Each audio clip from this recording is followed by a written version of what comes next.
Hello everyone, this is a Rheem gas furnace from 2000, and the problem with this gas furnace is the flue pipe, which is this pipe right here, has a back slope right there, so it's full of water as of now, or maybe at least half a water. So now you can see sounds like splashing right here because this has a back slope. So instead of being this way, so this pipe right here, which goes there, instead of having slope toward the furnace, over time tilted, and now has a slope going actually forward.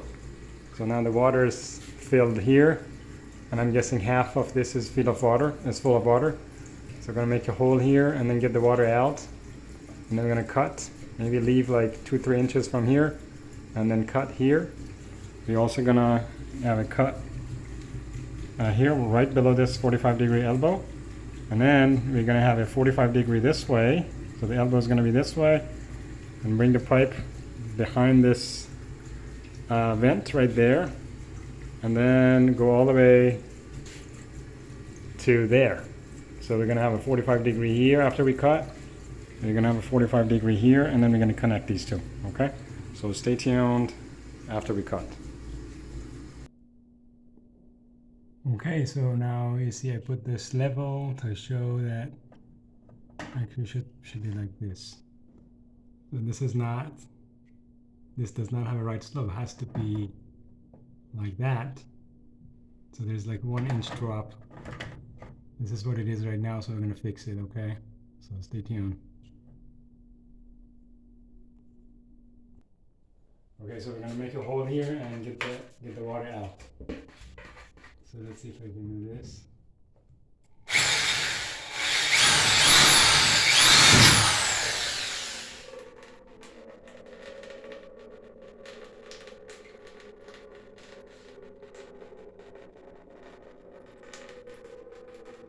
So it's going to be a lot of water, I guess.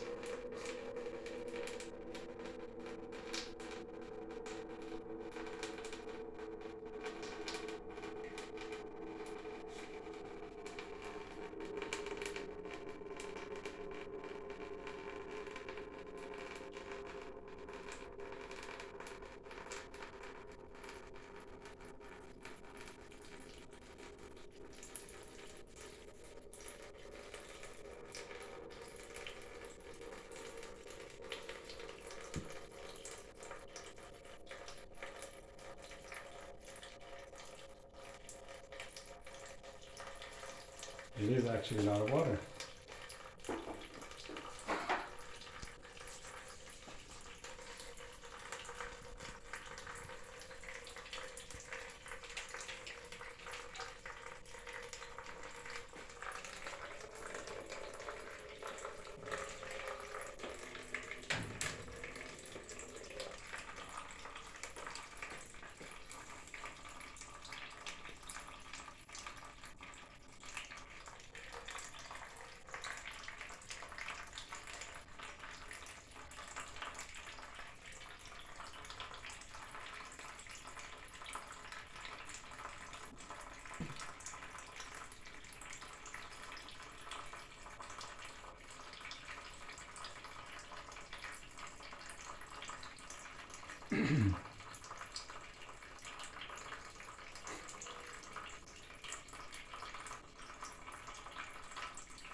Okay, looks like it's almost done.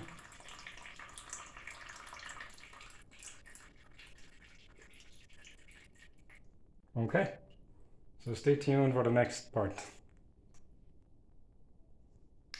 Okay guys, now we actually replaced the old pipe with the new one, so now you see this one starts with a 45 angle, it goes all the way to here, and then it goes to the ceiling and then outside. So now there's no back slope anymore. So we have a couple of 45 degree here, and then a straight line, and then a 45-degree there. So now all we have to do is just glue every piece and then put it back. So stay tuned for the final picture.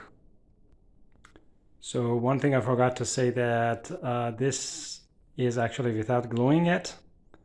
Now we have to glue, but the thing is, when you glue it, you may not be able to get the same,